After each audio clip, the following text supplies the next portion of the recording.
दोस्तों ईरान ने बहुत बड़ा अटैक कर दिया है। इजराइल के फाइटर जेट पर मिसाइल से अटैक हुआ है और इजराइल के न्यूक्लियर साइट के पास भयंकर धमाका हुआ है। बहरीन में ऑयल रिफाइनरी और अमेरिकी बेस को ईरान ने फूंक दिया है, जिसके बाद अमेरिका के एयर फोर्स के विमान की तुर्की में इमरजेंसी लैंडिंग करानी पड़ गई है और सऊदी में अमेरिका का बेस तबाह हो चुका है। और अब हूती ने भी इजराइल पर अटैक करना शुरू कर दिया है। ऐसा वैसा अटैक नहीं, भयंकर अटैक कर दिया है, मिसाइल अटैक कर दिया है और हालात इतने ज्यादा खराब हो चुके हैं कि यूएन को स्पेशल टास्क फोर्स बनानी पड़ गई है।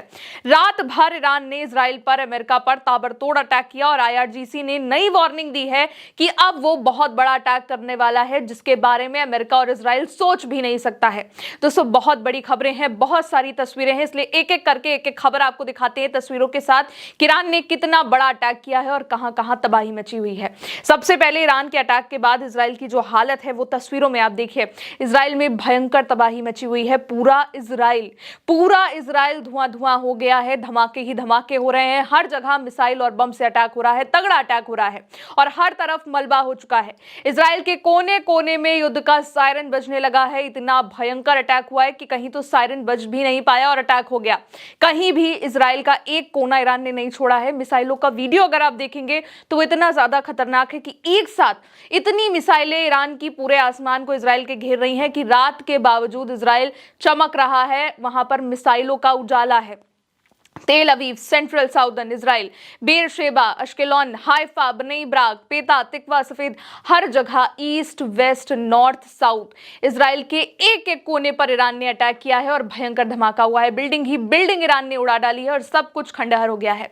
और इसके अलावा इजराइल के इंस्टीट्यूट ऑफ टेक्नोलॉजी जो कि हाइफा में है, वहां पर ईरान ने बहुत बड़ा अटैक कर दिया है, तगड़ा अटैक कर दिया है। कैंपस में लाइब्रेरी तबाह हो चुकी है, कई बिल्डिंग्स डैमेज हो गई हैं, इंफ्रास्ट्रक्चर डैमेज हो गया है, खिड़कियां टूट गई हैं और पूरे इंस्टीट्यूट में भयंकर तबाही मची है। बिल्डिंग खंडहर हो गई है। टेक्नियन इजराइल के इंस्टीट्यूट का नाम है, जो यहाँ का प्रमुख टेक्नोलॉजी और रिसर्च इंस्टीट्यूट है और डिफेंस रिसर्च से भी जुड़ा हुआ है। और इसके अलावा उन इलाकों को भी टारगेट किया गया है इजराइल में जो कि इजराइल के न्यूक्लियर साइट के पास धमाके हुए हैं वहां पर। अब आप दूसरी खबर देखिए दोस्तों, इजराइल के फाइटर जेट पर बहुत बड़ा मिसाइल अटैक हो चुका है और आप तस्वीर देखिए। केवल दोस्तों एक तरफ इजराइल का फाइटर जेट है और दूसरी तरफ पीछे से मिसाइल आ रही है और ये मिसाइल ईरान ने नहीं, हिजबुल्लाह ने दागी है। लेबनान में इजराइल और हिजबुल्लाह के बीच का जो युद्ध है वो और तेज हो चुका है। हिजबुल्लाह ने दावा किया है कि उसने बेरूत के ऊपर उड़ रहे एक इजरायली लड़ाकू विमान पर ग्राउंड टू एयर मिसाइल से अटैक कर दिया है और पिछले 24 घंटे में हिजबुल्लाह ने इजरायली सैनिकों के खिलाफ 82 ऑपरेशन करने का दावा कर दिया है, जिसमें सीमा के अंदर और पार दोनों जगह हमले शामिल हैं और इजराइल के फाइटर जेट पर मिसाइल अटैक हुआ है। तीसरी खबर दोस्तों देखते हैं, यमन ने इजराइल पर मिसाइल अटैक कर दिया है। पहले ईरान, फिर हिजबुल्लाह और अब यमन ने भी इजराइल पर ताबड़तोड़ अटैक कर दिया है। इजराइल की सेना ने बताया है कि यमन से एक मिसाइल दागी गई है जिसे उनकी रक्षा प्रणाली ने ट्रैक किया है। इजराइल ने यह भी बताया है कि इस अटैक के बाद उनका एयर डिफेंस अलर्ट करना पड़ गया है और लोगों को भी खतरे का अलर्ट भेज दिया गया है। और यह पहली बार है दोस्तों जब यमन से इजराइल की ओर मिसाइल दागे जाने की पुष्टि हुई है और खुद इजराइल की सेना, इजराइल खुद बता रहा है यह हमला यमन के हूती ग्रुप की ओर से हो सकता है, जो कि ईरान समर्थित माना जाता है। और हूती ने एक दिन पहले इजराइल को चेतावनी दी थी, धमकी भी दी थी कि हमारा हाथ ट्रिगर पर है और हम ईरान के साथ हैं और इजराइल को बख्शने वाले नहीं हैं, ताबड़तोड़ अटैक करेंगे। और अब ताबड़तोड़ अटैक उसने शुरू कर दिया है, मिसाइलें दागनी शुरू कर दी हैं। चौथी खबर देखिए दोस्तों, ईरान के अटैक के बाद अमेरिका के सैनिक घायल हो चुके हैं। सऊदी अरब ने ईरान ने बैलिस्टिक मिसाइलों से हमला कर दिया और इतना भयानक अटैक किया, इतना भयंकर अटैक किया है कि अमेरिका के 10 से भी ज्यादा सैनिक घायल हो गए हैं। दोस्तों युद्ध के 29वें दिन ईरान ने सऊदी अरब के प्रिंस सुल्तान एयरबेस पर एक बार फिर इतना तगड़ा अटैक कर दिया है कि तस्वीरें बहुत ज्यादा खतरनाक हैं। एक साथ प्रिंस सुल्तान एयरबेस पर ईरान की मिसाइल आ रही हैं और ईरान ने मिसाइलों से यहां पर बारिश कर दी है, ऐसा लग रहा है। प्रिंस सुल्तान एयरबेस में कई अमेरिकी सैनिक थे जो इस अटैक के बाद घायल हो गए। 12 की पुष्टि खुद अमेरिका कर रहा है और यह आंकड़ा और भी ज्यादा बड़ा हो सकता है। इसके अलावा बेस पर अमेरिकी रिफ्यूलिंग एयरक्राफ्ट और प्लेन डैमेज हो गए हैं, तबाह हो गए हैं। बेस पर भयंकर आग लग गई है और केवल सऊदी एयरबेस नहीं, ईरान ने बहरीन में भी अमेरिका का एयरबेस फूंक डाला है।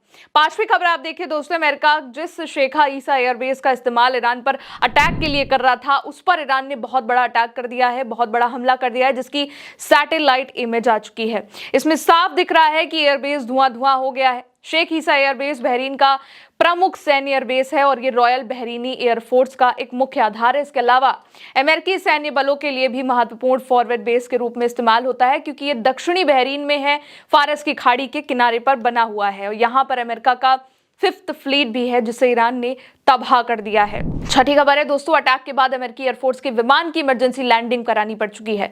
ईरान के हमलों के बीच एक बहुत बड़ी खबर आ चुकी है कि यूएस एयरफोर्स के एक transport plane Boeing C-17A Globemaster 3 को तुर्की में इमरजेंसी लैंडिंग करनी पड़ी है। प्लेन ग्रीक द्वीप कोस्ट के पास से उड़ान भरने के बाद तुर्की एयर स्पेस में पहुंचा। कहा यह जा रहा है कि तकनीकी दिक्कत की वजह से इस प्लेन की इमरजेंसी लैंडिंग करानी पड़ी है और यह प्लेन लगभग 20 साल पुराना था। ईरान के हालिया हमलों के दौरान भी तुर्की में एयरबेस पर भी अलर्ट रहा है और कुछ ईरानी मिसाइलों को तुर्की एयर स्पेस में इंटरसेप्ट भी किया गया है, लेकिन अब अचानक अमेरिका के इस विमान की तुर्की में इमरजेंसी लैंडिंग करानी पड़ गई है। अब 7वीं खबर देखिए दोस्तों, ईरान ने बहरीन पर भयंकर अटैक किया है। बहरीन के आसमान में कई धमाके हुए हैं, एक साथ हुए हैं। बहरीन के अल हद और औद्योगिक क्षेत्र में भयंकर विस्फोट हुआ है और इस इलाके में खलीफा बिन सलमान बंदरगाह था, बहरीन LNG आयात टर्मिनल था, फ्यूल स्टोरेज डिपो है और पास में बाकपो रिफाइनरी नेटवर्क से जुड़ी कई सारी औद्योगिक सुविधाएं शामिल हैं। यानी कि बाकपो रिफाइनरी के पास एक बार फिर से ईरान ने बहुत बड़ा अटैक कर दिया है और पूरे इलाके में आग फैल चुकी है। अल हदीद पर किसी भी हमले से ईंधन आयात, बंदरगाह संचालन और बहरीन की अर्थव्यवस्था के लिए एक महत्वपूर्ण प्रमुख शिपिंग मार्गों में बाधा उत्पन्न होने का भी खतरा है। यानी कि इससे बहुत बड़ा नुकसान हो चुका है और बाकपो बहरीन की एकमात्र सिंगल प्रमुख तेल रिफाइनरी है। 9 मार्च को भी ईरान ने यहां पर ड्रोन अटैक किया था और एक बार फिर से यहां पर अटैक हुआ है। इसके अलावा IRGC ने भी वार्निंग दे दी है। अगली खबर देखिए दोस्तों, ईरानी रेवोल्यूशनरी गार्ड कॉर्प्स की तरफ से बयान जारी कर दिया गया है। ईरान ने कहा है कि ऑपरेशन की 84वीं वेव के बाद साहिब उल जमान के नाम पर IRGC की नौसेना बलों ने कुवैत के बोबियान द्वीप पर इजरायली और अमेरिकी आतंकवादियों के कई जमावड़ों को निशाना बनाकर सरप्राइज ऑपरेशन किया है। यानी कि अचानक हमला कर दिया है।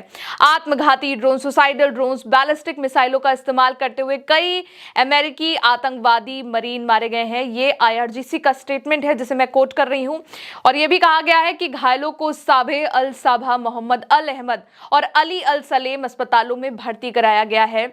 ये इजरायली और अमेरिकी सैनिकों के खिलाफ हमला इस इलाके में हर जगह जारी रहेगा जब तक उन्हें मुस्लिम भूमि से पूरी तरह मिटा नहीं दिया जाता है। IRGC ने साफ कर दिया है कि जब तक वो इन्हें खत्म नहीं कर देंगे तब तक वो ऐसे ही ताबड़तोड़ अटैक करते रहेंगे, मिडिल ईस्ट में चौतरफा हमला करेंगे।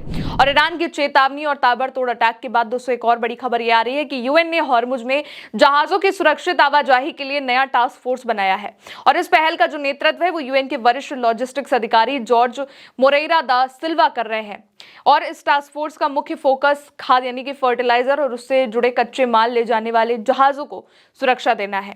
न्यूयॉर्क में ईरान के जो UN राजदूत हैं अली बहरेनी, उन्होंने कहा है कि ईरान ने मानवीय मदद से जुड़े जहाजों के गुजरने में सहयोग करने पर सहमति जताई है और UN के प्रवक्ता स्टीफन दुजारिक के मुताबिक अगर ये पहल सफल होती है तो इससे कूटनीतिक समाधान के लिए भरोसा और बढ़ सकता है और इस टास्क फोर्स में UNCTAD, international maritime organization IMO और इंटरनेशनल चैम्बर ऑफ कॉमर्स जैसे संगठनों के प्रतिनिधि भी शामिल होंगे दोस्तों। यानी कि यह हमला और बढ़ चुका है। ईरान एक साथ मिडिल ईस्ट में तबाही मचा रहा है, इजराइल में तबाही मचा रहा है और इजराइल की बात करी जाए तो इजराइल चौतरफा घिर चुका है। एक तरफ हूती उस पर अटैक कर रहा है, दूसरी तरफ हिजबुल्लाह उस पर अटैक कर रहा है, तीसरी तरफ ईरान उस पर लगातार मिसाइलों की बारिश कर रहा है और अमेरिका के बेसिस तबाह होते चले जा रहे हैं। चाहे आप सऊदी प्रिंस एयरबेस की बात कर ले, बहरीन में ईसा एयरबेस की बात कर ले, जहां कहीं भी अमेरिकी सैनिक ठहरे हुए हैं, अमेरिका के अधिकारी जुड़े हुए हैं, वहां पर मौजूद है, वहां पर ईरान ताबड़तोड़ अटैक कर रहा है और उसने साफ वार्निंग दे दी है कि जब तक वो अमेरिका को और इजराइल को तबाह नहीं कर देगा, खत्म नहीं कर देगा, तब तक उसके हमले यूं ही जारी रहेंगे और वो ऐसे ही हमले करेगा। मिडिल ईस्ट में इसके बाद तबाही मची हुई है। मिडिल ईस्ट में एक से बढ़कर एक भयानक अटैक ईरान की तरफ से किए जा रहे हैं। फिलहाल दोस्तों इन 10 अपडेट्स में इतना ही। लगातार हम आप तक वो अपडेट पहुंचा रहे हैं जो ईरान और इजराइल और अमेरिका के युद्ध से जुड़े हैं, सबूतों के साथ लेके आ रहे हैं ताकि कोई भी गलत जानकारी आप तक ना पहुंचे। फिलहाल मेरे साथ इस खबर में इतना ही। मेरा नाम है गौरी और आप देखते रहिए उल्टा चश्मा। शुक्रिया।